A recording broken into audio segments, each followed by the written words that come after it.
నమస్తే, welcome to our channel. Revanth Reddy అనే పేరు వింటే తెలుగు ఫిలిం ఇండస్ట్రీ గడగడ అని వణుకుతుందా అంటే ఇప్పుడు వచ్చినటువంటి బ్రేకింగ్ న్యూస్తో నిజమే అనిపిస్తుంది. ఏమిటంటే ఆల్రెడీ అల్లు అర్జున్ ఒక పాన్ ఇండియన్ సూపర్ స్టార్ని నిన్న 30 తిప్పలు పెట్టి 3 చెరువులు నీళ్ళు తాగించి ఏదైతే బెయిల్ కూడా వచ్చినప్పటికీ ఒక్కరోజు రిమాండ్లో ఉంచగలిగినటువంటి రేవంత్ రెడ్డి ప్రభుత్వము ఇప్పుడు తాజాగా సీమసింహం మన బాలయ్య జోలికి వచ్చాడు. ఇప్పుడు హైదరాబాద్లో ఒక వార్త గుప్పుమంది. అదేంటంటే ఎన్బీకే వర్సెస్ రేవంత్ రెడ్డి. అదేమిటంటే మన నందమూరి బాలకృష్ణ గారికి జూబ్లీ హిల్స్ చెక్ పోస్ట్ దగ్గర ఒక ఇల్లుంది. ఆ ఇంటికి 6 అడుగులు మార్క్ చేసి బుల్డేజర్ని పంపించారు.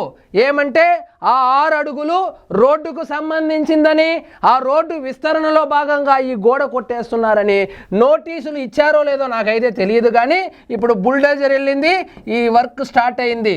ఒక్కసారిగా బాలకృష్ణ ఇంటికే రేవంత్ రెడ్డి సర్కారు బాలకృష్ణ ఇంటికే బుల్డోజర్ వెళ్ళేటప్పటికీ ఇంకా మనం ఏదైనా ఆక్యుపై చేసుకొని ఉన్నామా, లేదా మనం ఏదైనా తప్పులు చేసినామా, రేపొద్దున మనం మీద కూడా ఖచ్చితంగా రేవంత్ రెడ్డి సర్కార్ మనమల్ని కూడా టార్గెట్ చేస్తుందని టాలీవుడ్ మొత్తం గజ అని వణుకుతుంది. ఇప్పటికీ టాలీవుడ్లో రేవంత్ సర్కారుకు బలైన వాళ్ళలో నెంబర్ 1 అక్కినేని నాగార్జున అయితే, నెంబర్ 2 మన అల్లు అర్జున్ అయితే, ఇప్పుడు లేటెస్ట్గా మన సంచలనమైనటువంటి నందమూరి బాలకృష్ణ కూడా ఆ ఖాతాలోకే చేరారు. ఎంత స్ట్రాంగ్గా డెసిషన్ తీసుకోకపోయింటే స్వర్గీయ నందమూరి తారక రామారావు గారి వారసుడైనటువంటి నందమూరి బాలకృష్ణకు, అది తెలుగుదేశంలో నుంచి ఎదిగినటువంటి ఈ రేవంత్ రెడ్డి నందమూరి బాలకృష్ణ ఇంటికి బుల్డోజర్ వెళ్ళింది అంటే దీని వెనుక ఎంత పెద్ద స్కెచ్ ఉందో అనేసిందనే ఫిల్మ్ నగర్లో కోడే కూస్తున్నారు.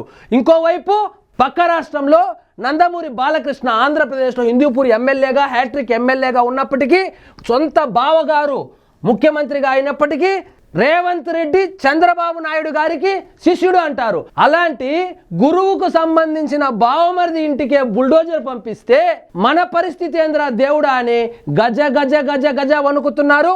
ఈ మొత్తం వ్యవహారం ఎక్కడికి వెళ్ళి ఆగుతుందో, నెక్స్ట్ బుల్డోజర్ ఎవరింటికి వెళ్తుందో, నెక్స్ట్ ఎవరిని టార్గెట్ చేస్తారో అని టాలీవుడ్ మొత్తము నిజంగా జ్వరం వచ్చి 105 డిగ్రీలు జ్వరం వచ్చినట్టు గజ వణుకుతుంది అనడంలో అతిశయోక్తి లేదు. చూస్తూ ఉండండి.